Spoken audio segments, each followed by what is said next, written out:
Bon début de week-end à toutes et à tous. Madame, monsieur, bonsoir. Rencontre Étienne Tshisekedi Walumulumba et Edem Kodjo hier 4 février à Bruxelles.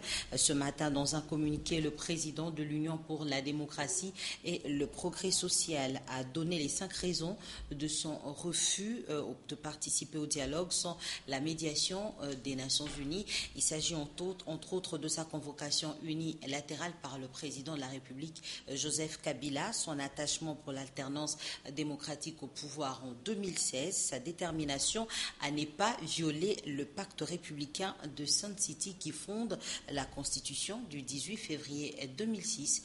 Commentaire Eric Izambi.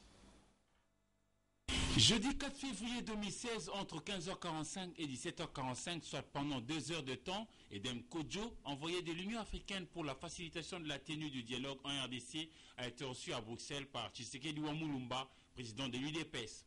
Au sorti de leur rencontre à huis clos, M. Edem Kodjo n'a pas voulu faire des déclarations à la presse qui a effectué le déplacement du lieu de la rencontre. Kodjo n'a pas parlé autant qu'il l'a fait après s'être entretenu avec quelques officiels congolais, notamment à la CENI, où il a rencontré l'équipe dirigée par Corneille Nangaa. Il y a peu, Edem Kodjo a été désigné facilitateur de la crise congolaise. Les accords d'Addis Abeba pour la paix en RDC avaient prévu un dialogue entre le pouvoir et l'opposition. En 2013, le chef de l'État congolais, Joseph Kabila, avait convoqué les concertations nationales. Hélas, celles-ci ne semblent pas avoir été inclusif de l'avis d'une certaine opinion. En février 2015, l'UDPS avait publié sa feuille de route dans laquelle ce parti politique prévoyait un dialogue entre le pouvoir et l'opposition politique, mais sous la médiation internationale afin de faciliter la bonne suite du processus électoral en RDC. Fin 2015, le président Kabila Joseph a à son tour annoncé la tenue d'un dialogue inclusif qui n'a toujours pas démarré. Une question. L'entrée en scène du diplomate togolais pourra-t-elle contribuer à aboutir à un consensus pour que les élections aient lieu dans les délais et surtout dans la paix?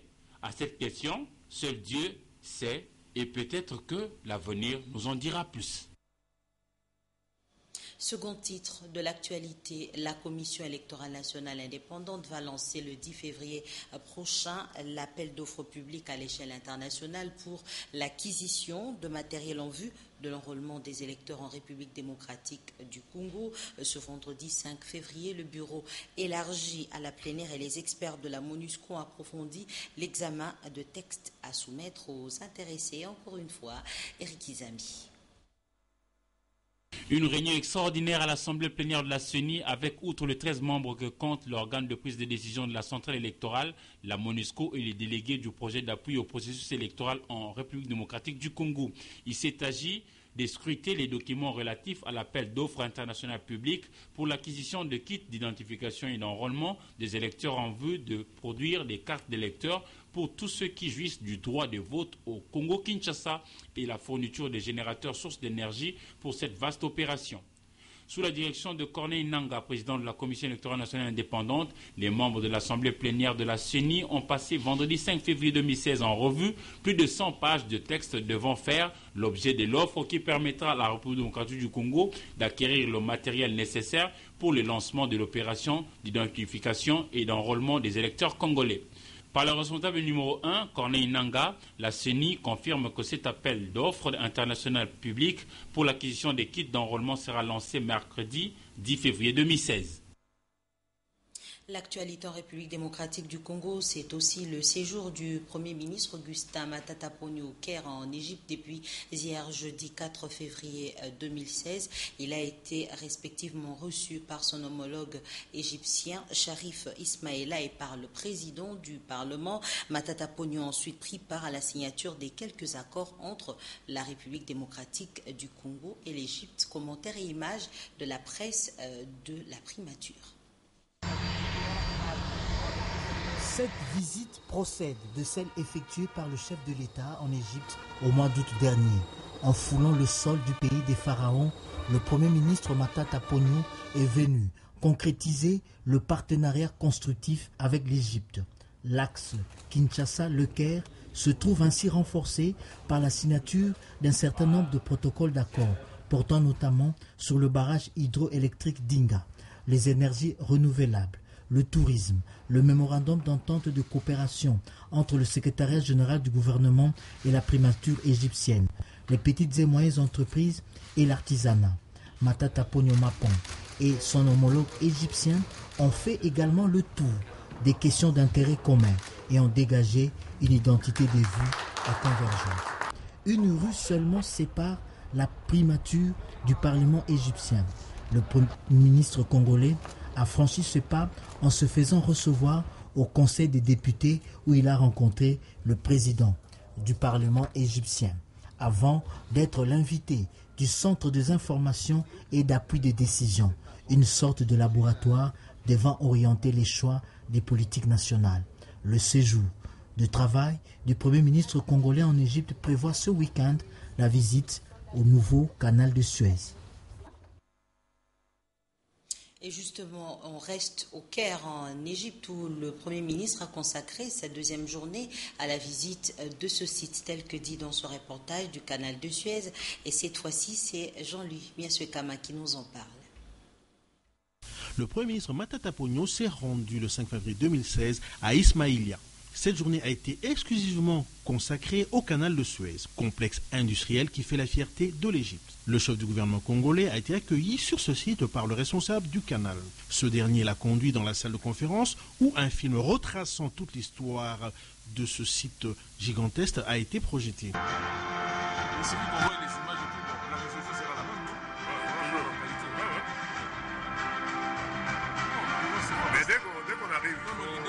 On va prendre ça. Moi, je crois bien que vous allez travailler 10 minutes. Pour rappel, lors de l'inauguration de ce canal, le chef de l'État congolais, Joseph Kabila, était compté parmi les invités d'honneur de l'Égypte.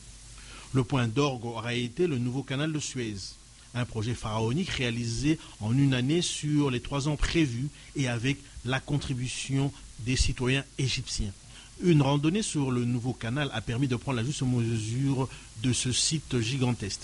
Un déjeuner a été offert à la fin de cette visite qui va se clôturer le dimanche 7 février.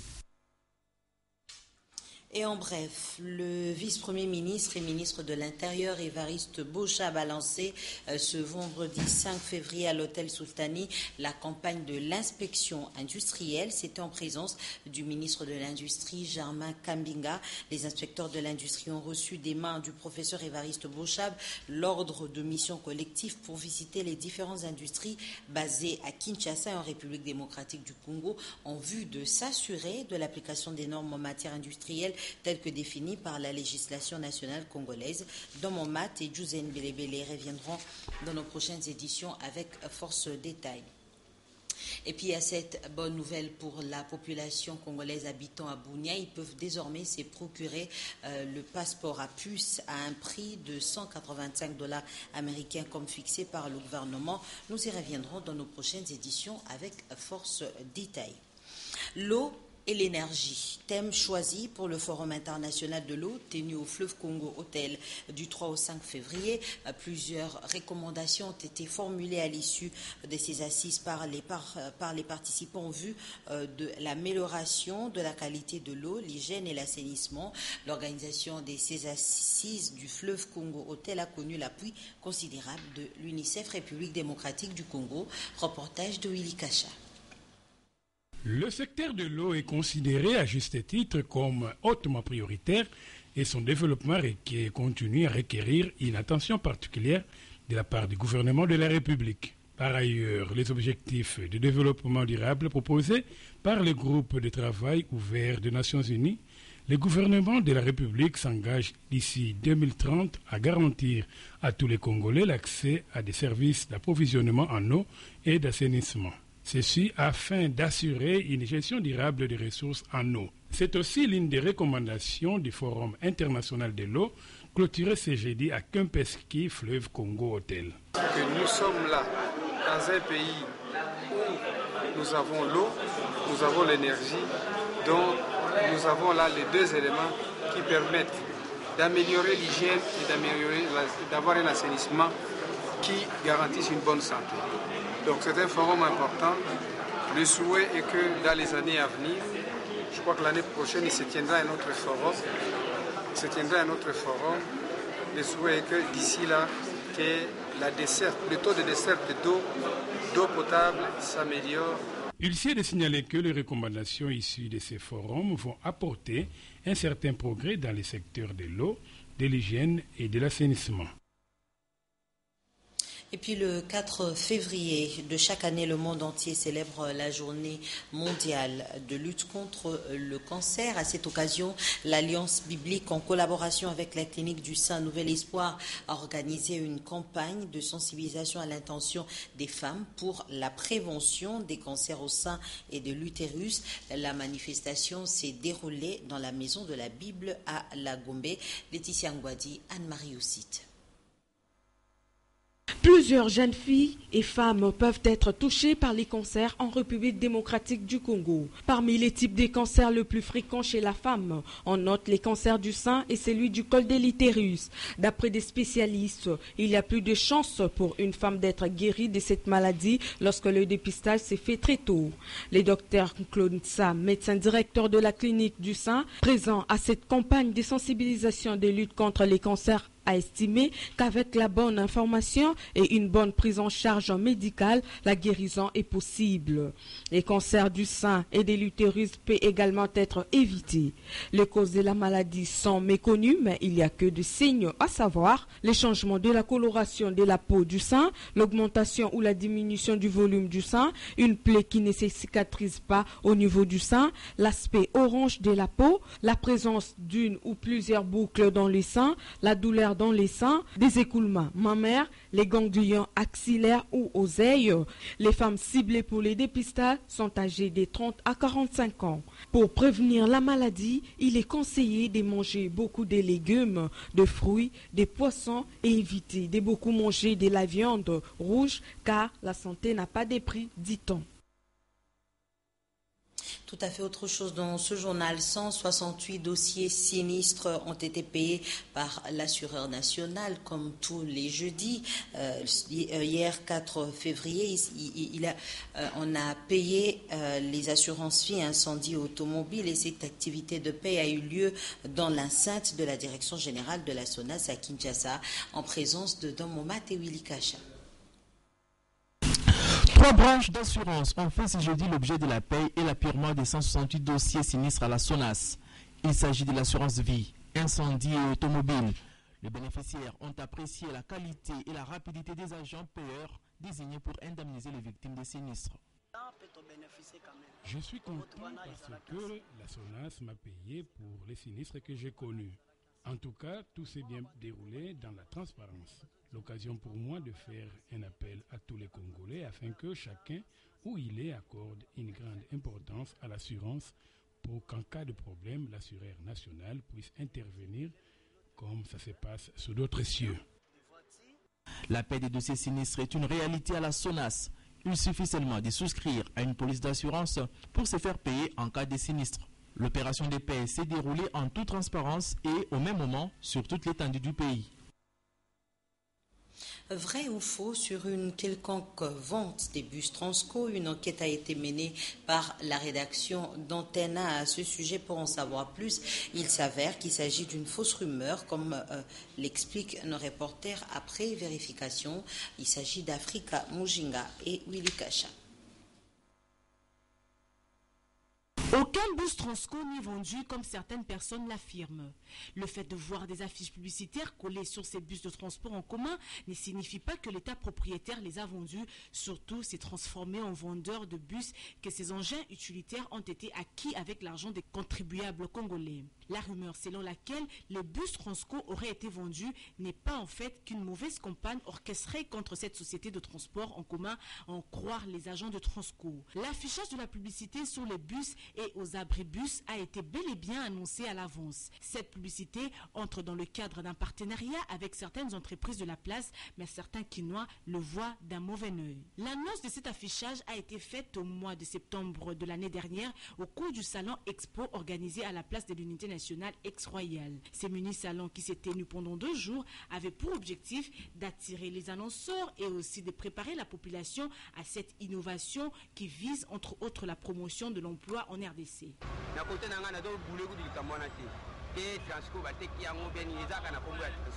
À ce que je sache, les bus Transco ne sont pas vendus. Les gens sont en train de polémiquer pour rien. Nous voyons ces bus circuler et garder les insignes et marques du Congo. Cela prouve que ces bus de l'État mis à la disposition de la population ne sont pas vendus. C'est faux. Tout ce qui s'est dit autour d'une quelconque vente de bus Transco, la publicité ne pose pas un problème. Vendre les bus sans que le peuple ne soit pas au courant, à Kinshasa, ici, jamais. Sous d'autres cieux, ça s'est fait, pourquoi pas ici? La population doit se calmer. Il n'y a pas eu vente. Signalons par ailleurs que le prix de la course à bord de bus Transco reste fixé à 500 francs congolais. C'est l'une des preuves qui démontre que ces engins sont toujours au service de la population congolaise. Quoique revêtu de publicité des différents annonceurs, le bus Transco sont et demeure la propriété de l'État congolais. Même sur le flanc des bus, on peut observer les emblèmes du pays représentés par les 3 couleurs nationales, tandis que le logo Transco est remarquable sur les parabrises avant ou encore à la portière du conducteur. Les agents de la Sokimo ont près de 40 mois d'un paiement.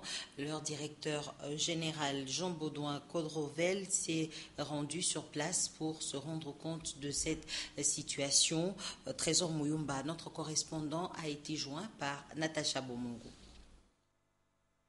Le nouveau directeur général de la société de Kulomoto a foulé les sols de la ville de Bunia l'avant-midi de ce vendredi 5 février 2016. Jean-Baudouin Codravele, comme c'est de lui qu'il s'agit, dit venir avec un message de paix, d'espoir aux agents de la Sokimo qui ont plus de 40 mois impayés. Ce que j'ai amené, c'est plutôt un message de paix, un message de sérénité, un message de travail, un message d'espoir. Mon espoir personnel en tant que numéro 1 de l'entreprise, et je ne peux avoir aucun autre espoir que celui-là. En interne, dans l'entreprise, il y a d'abord une sensibilisation pour une reprise de conscience professionnelle. Il y a une sensibilisation dans le sens de l'espoir. Le gouvernement de la République a insufflé par plusieurs messages qui ont été envoyés. Vous comprendrez qu'en termes de défis, il y a beaucoup de défis que nous devons relever. Ça c'est vrai, mais les stratégies sont mises en place que nous allons dévoiler à tous les cadres, à tous les personnels en interne, comme vous le dites. Notons que c'est pour la première fois que le nouveau directeur général de la Sokimo arrive à Bunia via Doko Wacha. Bunia, Trésor Mouyumba, Antenne A. On revient sur Kinshasa où il y a eu remis ce vendredi 5 février de diplôme de mérite et du prix patriotique au professeur Sylvanus Mushibonane par l'Association internationale de presse d'appui au leadership. C'était au centre pour handicapés sur l'avenue des Huileries en présence d'Afrika Mojinga et Jusen Belebele.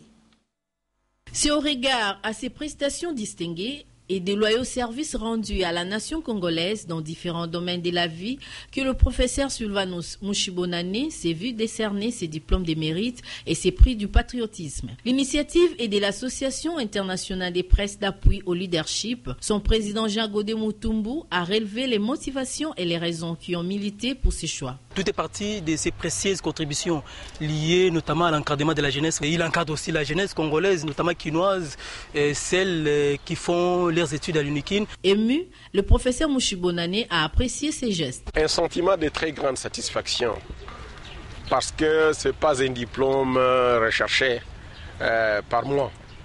C'est l'expression de citoyens conscients de l'avenir de la nation. Un bon élève de musée Laurent Désiré Kabila, Mushibonane a promis de ne jamais trahir le Congo. Sur interpellation des musées, je ne trahirai jamais le Congo. Depuis que je suis devenu majeur, assumer une responsabilité humaine et citoyenne, je n'ai pas encore versé dans la moindre antivaleur. Je suis engagé à donner le meilleur de ce qu'il y a en moi pour que je participe de la manière la plus effective à l'érection d'une nation forte, prospère où il fera beau vivre. Pour rappel, Sylvanus Mushibonane est le président d'une plateforme de 32 partis politiques et 35 associations dénommées Opposition patriotique républicaine, opère en sigle, qui prônent les dialogues politiques en République démocratique du Congo. Et en sport, Moké de Kinshasa termine la phase retour de la Ligue nationale de football avec une défaite subie cet après-midi au stade Tata Raphaël devant les Moscovites de Vita Club par la marque de 2-0. Les deux réalisations ont été signées par Swazi Sikisha et le Malien Idrissa Traoré. Nous vous proposons un extrait de cette rencontre. Pour cette explication avec le MK, vous le savez, les trois qualifiés de la poule ouest sont déjà connus. Il s'agit de Touvamfoun, Tounzi, Chikisha, Joaninde, déjà Bernard Morrison là-bas, côté gauche. Bernard Morrison qui est arrêté irrégulièrement dans les 16 mètres de MK Football Club. Il y a des pénaltys. Et ça sera l'ouverture du score. Idrissa Traoré, les Maliens. Il a failli louper ses pénalités. Une équipe qui a des ambitions, une équipe qui a vraiment des arguments offensifs et en défense pas difficile. Allez, la face à face, les face à face, Touzi Chikisha qui gagne son duel face au Pontéma Bourguinatan. Les Swazi qui vient d'ouvrir son compteur but chez les Dauphins Noirs. Patrick Morel Mukendi, on le disait tout à l'heure, que les Swazi avaient soif de marquer son premier but chez les Dauphins Noirs. Et là, à la 64e minute, c'est fait pour Touzi Chikisha, Alain Chavi. On a senti qu'il est en jeu, il est vraiment regardé par ses buts. Et avant de terminer cette page magazine, le droit congolais du travail à l'épreuve de la déclaration de l'Organisation internationale du travail aux principes et droits fondamentaux au travail. C'est le sujet de la thèse soutenue en date du 27 janvier à l'université de Bordeaux par le chef des travaux de l'UPC, Pati Kalaï Kisalou, en vue de l'obtention du titre de docteur en droit. Page magazine signée son nom Chouale Pembele Domomat. Au moment où le monde découvre ou redécouvre la République démocratique du Congo comme nation tout entière tournée vers le foot, grâce aux exploits de ses joueurs participant au CHAN Rwanda 2016, il n'en demeure pas moins vrai que le pays est aussi un creuset d'intellectuels. Parmi l'élite congolaise, il faudra désormais citer aussi le nom de Pati Kalaï Kisala, chef des travaux de son État à l'Université protestante du Congo, UPC. L'homme a été consacré docteur en droit après avoir brillamment soutenu sa thèse, loin de la terre de ses ancêtres, en France, à l'Université de Bordeaux, le 27 janvier 2016. 6 années d'études, plusieurs allers-retours, Afrique-Europe, quelques jours de stage au siège de l'Organisation internationale du travail à Genève en Suisse, ont à la fin accouché ces chefs-d'œuvre de 540 pages, scindés en 2 phases, totalement basées sur le droit congolais du travail, à l'épreuve de la Déclaration internationale du travail relative aux principes et droits fondamentaux au travail. Le chef des travaux de l'UPC commence son étude par cette mise au point. La déclaration relative aux principes et droits fondamentaux au travail adoptée par l'Organisation internationale du travail en 1998 a érigé en seuil social minimal 8 conventions internationales du travail dites fondamentales concernant 4 thématiques. L'auteur cite entre autres la liberté d'association et la reconnaissance effective du droit des négociations collectives, l'élimination de toute forme de travail forcé ou obligatoire, ainsi que l'abolition effective du travail des enfants et l'élimination de la discrimination en matière d'emploi et des professions. Ensuite, Pati Kalaï rappelle que depuis 2001, la République démocratique du Congo, membre de l'Organisation internationale du travail, s'est évertuée à ratifier l'ensemble des conventions fondamentales de l'OIT et à rendre conforme sa législation. Le chef des travaux relève cependant dans son étude quelques imperfections et incohérences techniques des textes légaux et réglementaires et surtout des problèmes très importants d'effectivité. Pour ces docteurs en droit, certains préalables socio-économiques comme politico-institutionnels ne semblent pas encore réunis pour donner une assise aux principes et droits fondamentaux de la personne au travail tels qu'envisagés par la déclaration de 1998. De plus, souligne Pati Kalaï, le contenu même de cette dernière apparaît trop limité par rapport aux préoccupations des travailleurs congolais et aux droits fondamentaux qui, de fait, ne leur sont pas reconnus. Paradoxalement, note enfin le gestionnaire des programmes à la délégation de l'Union européenne. Si l'on se situe en RD Congo, parfois, en deçà des attentes de la déclaration de l'OIT de 1998, la réalité des conditions d'emploi et de travail des travailleurs appelle à réfléchir au-delà de ces principes affirmés par cette déclaration. Ce brillant exposé a été fait devant un jury de haut niveau composé notamment du professeur ordinaire Jean-Michel Kumbu Kingimbi, spécialement dépêché par l'Université protestante du Congo pour assister à la soutenance de cette thèse. Dans la même optique, Genève a dû envoyer M. Oumarou Moussa, son directeur du département gouvernance et tripartisme. La famille de Pati Kalaï était également présente et en première ligne, sa charmante épouse, Sarah Elongama. Après la défense de cette thèse, le chef des travaux n'a plus qu'une année devant lui, au bout de laquelle il se pourrait qu'il soit élevé au rang des professeurs associés. Félicitations donc à M. Pati Kalaï.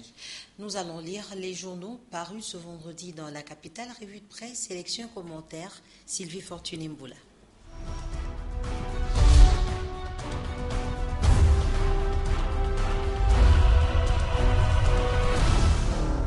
Bonsoir et bienvenue à ce journal de journaux. Tshisekedi et Edem Kodjo, gros mystère, s'exclame la prospérité.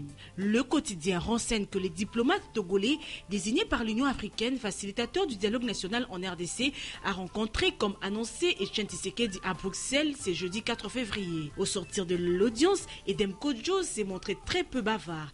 Il n'a fait aucune déclaration publique. Etienne Tshisekedi également s'est blotti dans son mutisme légendaire. Se sont-ils entendus? Qui se sont-ils dit? Mystère. Il faudra attendre qu'Edem Kodjo rende compte à sa mandate, Madame Zouma de la Commission de l'Union africaine, pour avoir le compte rendu du face-à-face entre les deux personnalités.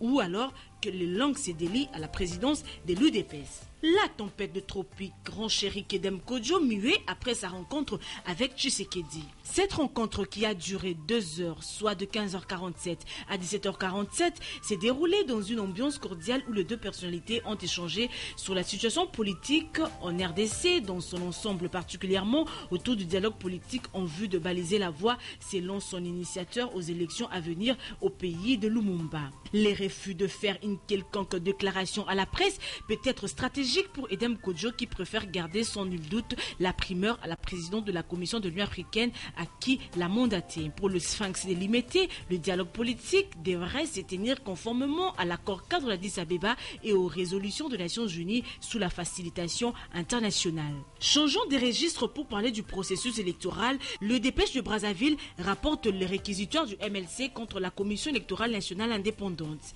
Le mouvement de libération du Congo insiste sur les devoirs constitutionnels de la centrale électorale d'assurer la régularité du processus électoral sans être instrumentalisé par une faction politique, engageant ainsi sa responsabilité dans toute vacance qui adviendrait au sommet de l'État. Dans un communiqué daté du 1er février relatif au calendrier des élections, le parti de Jean-Pierre Bemba invite le président de la CENI, l'ensemble du bureau et la plénière de ces institutions à faire preuve de responsabilité et de sérieux. Entre-temps, la dynamique de l'opposition qui tient toujours au respect de la Constitution pour la présidentielle et les législatives refuse tout obscurantisme autour du calendrier électoral. Dans une déclaration faite le 4 février 2016 à Kinshasa, la dynamique de l'opposition par son porte-parole Jean-Lucien Boussa invite la CENI ainsi que tout son personnel à se mobiliser effectivement pour l'organisation des élections conformément aux dispositions constitutionnelles, légales et réglementaires. Elle fustige et repousse d'ores et déjà toute manœuvre de quelque nature que ce soit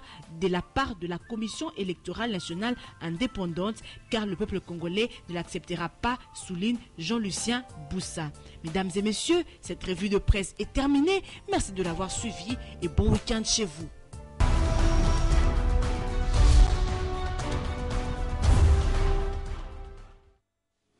Et c'est tout pour ce soir. Merci à vous tous qui nous avez suivis. Je vous retrouve demain à 19h avec le même plaisir, mais restez branchés sur Antenne pour la suite de nos programmes. Tout à l'heure, Top 10 reçoit Félix Ouazekwa, émission au cours de laquelle il fait le démarquage entre la musique chrétienne et la musique profane.